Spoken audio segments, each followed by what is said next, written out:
When police arrived at the Sig household, Austin was waiting. His mother Mindy was with him, clinging to her son as if hoping this nightmare would somehow vanish if she held on tightly enough. But Austin was calm. He told officers he would not resist, that he had knives and guns in the house but planned to use none of them. He wanted to give himself up. At the police station, detectives began the painstaking process of confirming whether this confession was real or just another false lead. They started with his mother, who sat in shock as she described how Austin had confessed to her. She could hardly believe it. Her son, the boy she had raised, was now admitting to being a killer. But the full weight of the horror only came out when Austin himself sat down with investigators. In a chillingly matter-of-fact voice, he walked them through October 5th. He explained how he had driven to Jessica's neighborhood early that morning with the intent to find any female he could abduct. It wasn't about Jessica specifically. She had simply been in the wrong place at the wrong time. He admitted to luring her into his car and taking her back to his house. He described how she cried and begged to see her mom again. Asking questions he sometimes answered with lies just to keep her calm. He told detectives he tried using zip ties to strangle her, but when they cut into his hands, he switched to his bare hands and choked her to death. But the interrogation revealed even more than just Jessica's murder. Austin also confessed to something that had baffled police weeks earlier: the attack on a jogger at a local lake. He admitted he had made chloroform, waited for a victim, and tried to drag the woman off the trail. She had fought him off and escaped, but Austin revealed without hesitation that his intentions had been the same: to abduct and kill. Detectives were horrified at the level of detail he gave. He explained how he cut up Jessica's body, bagged the remains, and dumped some parts along roadsides. He even admitted to inserting a wooden cross into her body, an act of desecration that had never been made public. That detail alone confirmed that Austin wasn't lying. He knew things only the killer could know. The problem was, investigators had already tested his DNA earlier in the case and ruled him out. For a while, they wondered if his story could possibly be true. But when they tested a fresh swab, the results came back conclusive. His earlier sample had been lost in a mix-up. Austin Sig's DNA matched perfectly. The puzzle was complete. The boy who had been overlooked was the monster they were searching for all along. By the time Austin Sig faced court, the community was already reeling. The details of his confession were almost too horrific to process. A 17-year-old boy had admitted to hunting, abducting, and killing a child in cold blood. He had shown no hesitation in recounting what he did. And now it was up to the justice system to decide his fate. From the very beginning, Austin's attorneys had little room to maneuver. The evidence was overwhelming. DNA from Jessica's remains, the confession itself, and even physical injuries on Austin's hands from the zip ties. There was no question about whether he had done it. The only question left was how harshly he would be punished. Prosecutors charged him with a staggering 15 counts, including first-degree murder, kidnapping, and sexual assault. The case never went to trial. Instead, Austin chose to plead guilty. Perhaps it was the weight of his actions, or perhaps a strategy to avoid dragging the Ridgway family through a lengthy and painful trial. Either way, the outcome was clear. Austin would spend the rest of his life behind bars. In court, the judge did not mince words. He called Austin's actions the very definition of evil. He said that evil had walked into the community on October 5, 2012, and that evil had a name: Austin Sig. For Jessica's family, sitting in that courtroom was excruciating. They listened to the details of what had been done to their daughter, details no parent should ever have to endure. They watched as the boy responsible, barely older than a child himself, admitted to ending her life in the most brutal way imaginable. The sentence was final: life in prison without the possibility of parole, plus an additional 86 years for the other charges. At just 18 years old, Austin Sig would never again walk free. He would grow old and die behind bars. But no sentence, no matter how severe, could erase the loss. The courtroom may have delivered justice, but it could never restore what had been stolen from Jessica Ridgway and the people who loved her most. After Austin Sig's sentencing, the community of Westminster, Colorado was left to pick up the pieces. For weeks, neighbors had searched side by side, clinging to the hope that Jessica might be found alive. Instead, they were left with the grim reality of what had been done to her by someone who lived just miles away. To honor Jessica's memory, the city created a memorial park filled with the colors she loved most, purple and green. It became a place where people could gather, grieve, and remember the little girl whose life was stolen far too soon. Her name, once tied to headlines of horror, became a symbol of resilience for the community. For Jessica's mother and family, however, the pain was never-ending. No court sentence could replace her laughter, her hugs, or the simple joy of seeing her grow up. The memory of what she endured, her fear, her questions about whether she would see her mother again, was unbearable to think about. Yet it was also a reminder of her courage in the face of unimaginable terror. The case also forced many parents to confront an uncomfortable truth. Evil doesn't always come in the form of strangers lurking in the shadows. Sometimes it hides in plain sight. Austin Sigg wasn't an adult predator. He was a teenager, a boy living in his mother's house, planning his crimes in secret while pretending to be ordinary. That realization left many wondering how someone so young could commit something so calculated, so monstrous. In his own words, Austin described himself as a monster. He admitted that he had fantasized about kidnapping and harming others before, and that Jessica wasn't his first attempt. He had attacked another girl weeks earlier and might have gone on to kill again if he hadn't been caught. His arrest wasn't just justice for Jessica. It may have prevented future victims as well. But for those who loved Jessica, the what-ifs remain. What if Austin had been caught after his first attack? What if his DNA sample hadn't been lost in the lab mix-up? Could Jessica have been saved? These questions linger as a haunting reminder of the thin line between safety and tragedy. The judge's words echoed long after the case closed.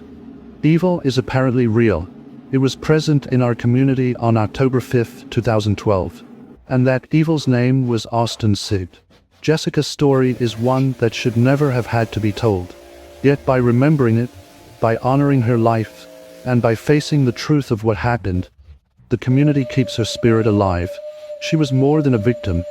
She was a daughter, a friend, and a bright young girl whose memory continues to shine, even in the darkest of times.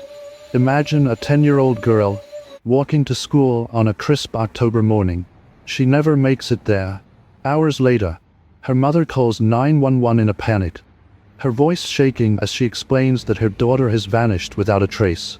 This is the chilling true story of Jessica Ridgway, a case that began as a desperate search for a missing child and ended in a confession so disturbing it would haunt an entire community forever. On October 5, 2012, Westminster, Colorado woke up to what seemed like an ordinary day.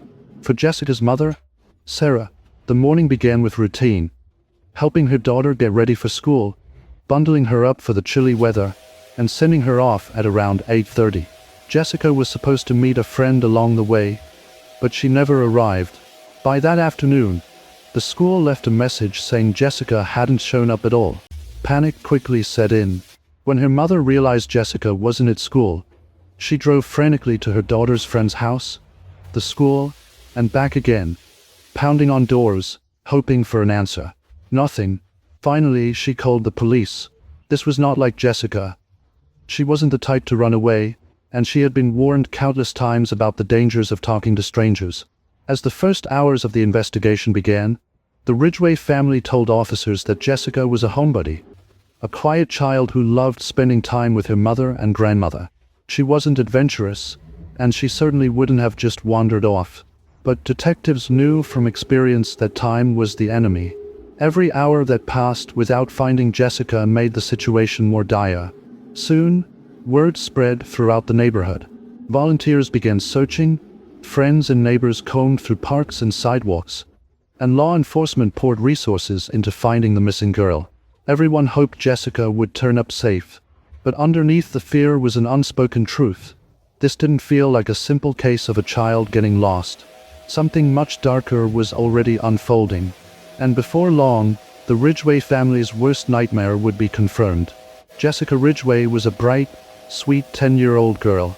She lived in Westminster, a quiet Colorado suburb known for its family neighborhoods and parks. She loved the color purple, she wore glasses, and she had the kind of energy that drew people to her. At home, she lived with her mother, grandmother, and aunt. Her father was in Missouri, far away from the daily rhythms of her life. Her mother Sarah worked overnight shifts, often coming home in the early morning just as Jessica was getting ready for school. That Friday was no different. Sarah had gone to bed after seeing her daughter off, expecting her to be safe at school by the time she woke. But when she rose later in the day, she found messages from the school saying Jessica had never arrived. The sense of dread was immediate. Jessica wasn't careless, and she wasn't the type of child to skip school. Family members remembered her as dependable, sometimes shy, but always predictable in her habits. For her to suddenly vanish, without a word, was deeply out of character. Police quickly canvassed the neighborhood, asking questions at homes along Jessica's walking route. Her family told them she had been taught from a young age never to get into cars with strangers. Yet they also mentioned unsettling incidents from weeks before. Jessica had once told her mother that strange men had been loitering at a nearby park, standing under a tree, just watching. The encounter had made her nervous enough to turn around and head home. Investigators also recalled another disturbing report in the area. Just weeks earlier, a jogger at a nearby lake had been attacked by a man who tried to drag her into the bushes. She managed to fight him off, but the suspect was never caught. Was there a predator stalking children in the community? The search for Jessica gained urgency. News of her disappearance spread fast, and within hours, hundreds of volunteers joined in. Police set up checkpoints, stopped cars, searched backyards, and brought in dogs. The community clung to hope, but as the hours turned into days, that hope began to feel fragile. Then came the first breakthrough. 2 days after she went missing, a man in a neighboring town discovered a backpack on the sidewalk. It was gray with pink trim, and inside were items unmistakably belonging to Jessica. Her schoolbooks, clothes, a water bottle labeled with her name, and her distinctive purple glasses. The discovery was heartbreaking. It meant Jessica hadn't simply gotten lost. Someone had taken her. And whatever happened next, the outcome was unlikely to be good. The investigation took a horrifying turn just days after Jessica's disappearance. A search party stumbled upon something far more disturbing than a backpack. Near a quiet stretch of road, hidden inside a bag, they found human remains. It was clear this was no accident. Someone had deliberately tried to conceal a crime, and the small size of the torso inside left little doubt that it belonged to a child. As the community braced for the worst, police collected DNA samples from anyone who might be connected. Desperate for a match, the name Austin Sigg surfaced early in the investigation. He was a 17-year-old who lived just a few miles away. Austin was known as a quiet, awkward teenager with an unusual fascination for death. He had dropped out of high school, earned a GED, and told friends he wanted to study mortuary science.